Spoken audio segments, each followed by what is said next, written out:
Hello, I'm the Angry Spork, taking issue with the 1993 Gambit miniseries. A Danger Room session was all fun and explosions until Remy's foster brother came by with some unsettling news and was promptly murdered.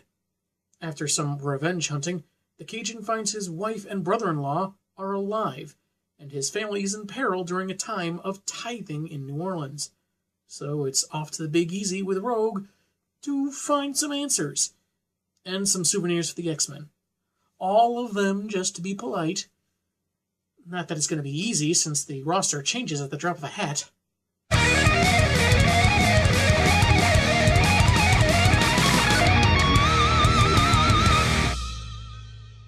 This issue's cover shines a spotlight on Gambit, his trench coat wrapped around an otherwise unclothed blonde woman, as he screams in sorrow?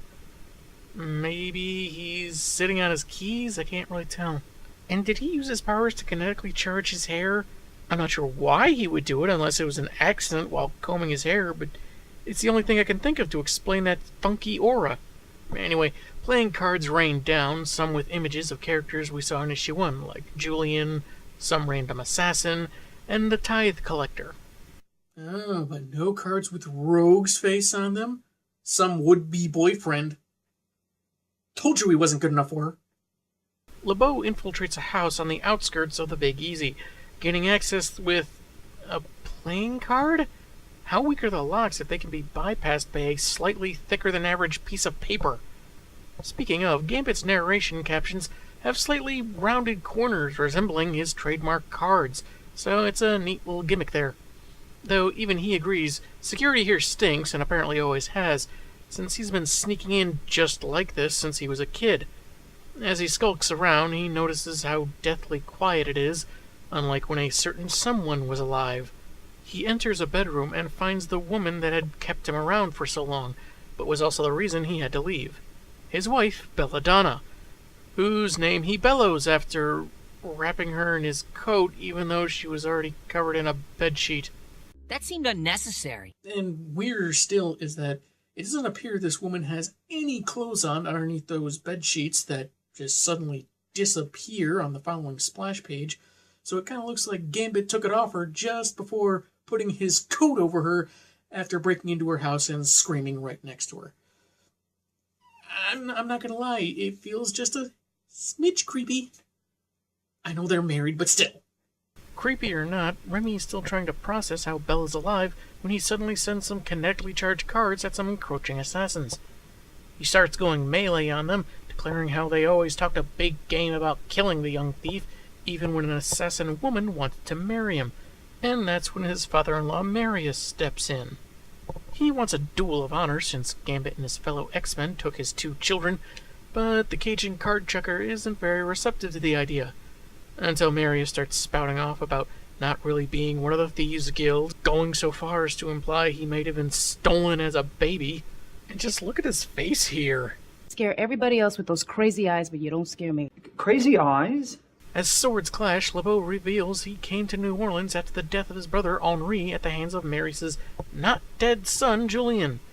The assassin leader, his blade charged with energy, says that that's not his son, but a treacherous abomination that must be destroyed.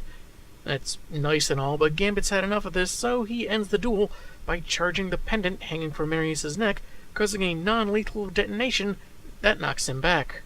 Though I imagine the shockwave alone would have completely destroyed his eardrums. You do not want tinnitus. Even with a charged card at his neck, Marius tells his subordinates to kill the mutant, only for Rogue to swoop in for a rescue, tossing some of the killers out the window she just flew through. And it's just so charming the way she tells them goodbye in the process. A 2-page spread has some snappy banter between the 2 X-Men, while they take out the foes, and before long, Marius is the only one left standing. Remy picks Belladonna up off the bed, intending to take her away, when her pappy insists the only way to truly help her is to be given the elixir of life the Thieves Guild has long enjoyed. Gambit brushes it off for Rogue as an old wives' tale, but the assassin leader presses the issue. What? You don't want your mutant girlfriend to hear the truth, Remy?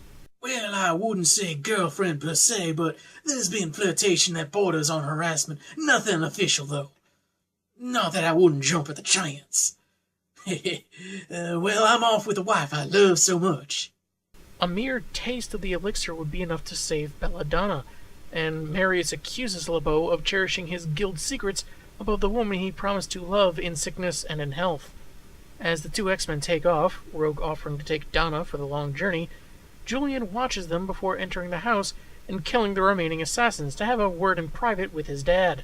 Narration points out his brutal efficiency, though lacking in the kind of honor his former family prefers to uphold. Marius restates that he doesn't consider the scrawny Venom cosplayer as his son and demands a swift death. Enraged that Gambit was allowed to leave with Belladonna, Julian says he's had a taste of both the power and life elixirs, previously kept one per guild, and now he wants it all. The elixir and Belladonna will be mine. Phrasing? He declares there will be a new Assassin's Guild as he deals another savage strike on his father, indicated solely by a sound effect. Kind of like the Adam West Batman series. Though obviously a whole lot bloodier. 10 families of the Thieves Guild gather in the tithing ceremony to accept the elixir of life from the collector on behalf of their benefactress, Kandra. As the first vial is about to be dispensed, Gambit bursts onto the scene with wife and Rogue in tow, wanting to have words with his father. And he's not just saying that to copy Julian. This disruption doesn't sit well with the collector, who vanishes while saying that they need to settle their business or the pact will be broken. While the thieves are ready to kill Remy on the spot for this interference, Jean-Luc calls them off, promising the ceremony will continue after they've spoken. Belladonna is lying on another bed, probably really sanitary given they're underground and all, and Gambit helps his sick wife even further by smoking right next to her. Given Henri's death, he asks how many more must die for old feuds, and demands the elixir, even willing to attack and threaten fellow thief Pierre. When Jean-Luc, not Picard, says that even with all 3 vials, the elixir cannot be given to outsiders, Rogue stops her teammate from going full assassin on Pierre. She says that isn't like him, but he points out that nobody, even she, knows him as well as they may think, and he tosses his cards aside to explode without harming anyone. He's got a point. You didn't know his wife was alive. Sure, he didn't know that either, but I don't see how that's relevant. Gambit picks up his wife and leaves with her and Rogue, telling his father that he and the guild are so wrapped up in the old ways they don't truly live, and he'll save his wife on his own if he must. Meanwhile, the tithe collector is minding his own business, walking the streets shrouded in a cloak of fear, when assassins attack him for his vials. He fights back, but Julian slashes at him and takes a vial from his bag. We see Pierre, the thief Gambit attacked earlier, apparently working with Julian so both guilds can take whatever they want from whomever they want. The collector takes his satchel and declares the pact is over as he vanishes yet again. But Julian, clever little psycho that he is, has it all figured out. He'll head to Paris for the 3rd vial, while Pierre takes the first his guild already has, grabbing Pierre by his shirt and vowing he will have the powers and the long life to give to the assassins. Yeah, that's nice and all, but you're totally going to share that with your hated enemies in the Thieves Guild, right? Even though you seem pretty focused on your own people, you're not planning some obvious betrayal, right? Right? I'm going to take your silence as a yes. I totally trust you. Placing Belladonna in her 3rd bed this issue, Remy tells Rogue how he grew up on the streets, never knowing his parents and stealing to survive. If he starts talking about having a monkey sidekick and breaking into song, he'll officially be ripping off Disney's Aladdin. Though now he can actually get away with it.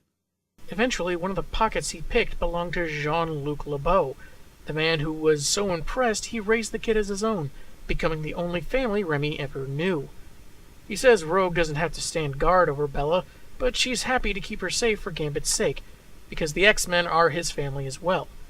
And the woman with super strength seems like a good fit for a bodyguard should either guild show up. Before he leaves, LeBeau says the house they're staying in is one he bought years back, in the event he ever decided to settle down and raise a family, but now finds that particular dream somewhat laughable. Although building the equity is a nice bonus too, no? The final page jumps between 3 locations. First, Rogue pondering if Donna is the true focus of Gambit's dreams. Then Remy himself returning to a surprisingly alive but very injured Marius, ready to save his wife even if it means betraying his guild. And finally, Paris, where the tithe collector's gravy blood has spilled onto Cantor's penthouse floor. Gideon says he has his own business to attend to, possibly getting the proper colored dye for his ponytail, and she says things will be resolved as planned. And so this issue concludes. The ambiguousness of Gambit's past works in favor of the extremes he'll go to save his wife's life, but they have not yet focused on his conflicted feelings between Belladonna and Rogue. Julian is screwing things up for everyone, while the Thieves Guild has a traitor to worry about. Just not the one they thought. Does Gambit betray his family? Is the tithe collector done for? How bored does Rogue get babysitting a coma patient? All these questions, or fewer, answered next time. Maybe. Or not. I'm the Angry Spork, and man, have I got issues.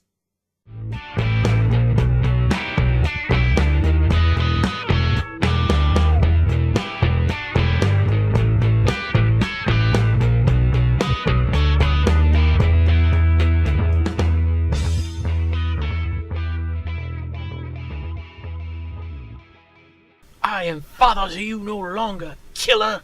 It's weird that he seems to use that as a pejorative since, they're in the Assassin's Guild.